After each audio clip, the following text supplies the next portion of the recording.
Greetings, writers. Today is Tuesday, February the 14th, 2023, and I want to just start by saying Happy Valentine's Day to all of you. You know, Valentine's Day can be a tricky day for many people. For some of us, it's a time where we get to spend time with our loved ones and we are embracing the flowers, the cookies, the cars, all of that stuff. And yet, for other people, it's a time of great loneliness and of reflection. So we want to honor all the experiences that people have on this day and really think about how we can use this as a day, not just for the romantic things that we see out in the commercialized world, but how can we bring more love into the world? And that's where Julia Cameron's book, Seeking Wisdom, comes in.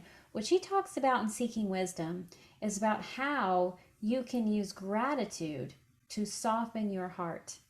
And when she talks about gratitude, she talks about it in a few different ways. She talks about gratitude for other people, those people who have been in their lives. And I want to pause here and say thank you to all of you who reached out to me last week and checked in on me as I was sitting with the grief I experienced around my brother's death. I'm truly grateful for your presence and your attention. But she also talks about gratitude for our moods and our ability to change our moods. Because, you know, sometimes we wear those dirt colored glasses and everything seems terrible. And yet that is something that we can change. She talks about how to do that in her book. She also talks about gratitude for the process and, most importantly, gratitude for our pain. We often don't think about the power pain has to grow us and to expand us. And, you know, last week when I was sitting with the grief that I experienced over my brother's death, that was one of the things I was also sitting with. How, yeah, it hurt. It hurt back then. You know what? On the day of, it still hurts. There are tears, there's sadness, there's an ache inside me. And yet, in that ache, I know that my brother was alive and he was with us.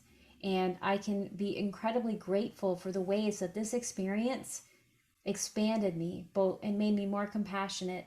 It helped me truly see other people in a way that I would not have been able to otherwise.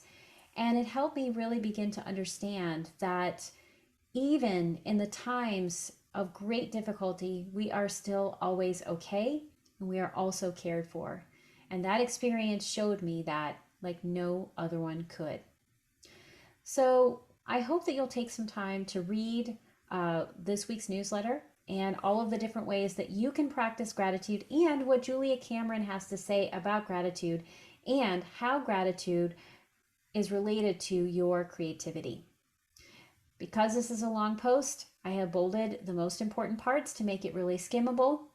I have also asked you a few questions. Number one, make a list of the people that you feel grateful for.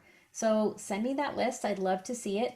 Also, make a list of the ways that your life has been blessed, not in spite of the things that you've experienced, those challenges, those hardships, but because of those challenges and hardships. Because when we can begin to name the blessings inside our difficulties, we expand ourselves. Just that one simple act. And the more you expand yourself, the more you see the world as a bigger place, the more you expand your creativity and the more you are able to pay attention and to see all that is possible. So I wish you the very best today and all days, and I hope that you are able to take what I am sharing with you about gratitude and about what Julia Cameron has shared with us and to use it to expand your sense of your writing and to always write on.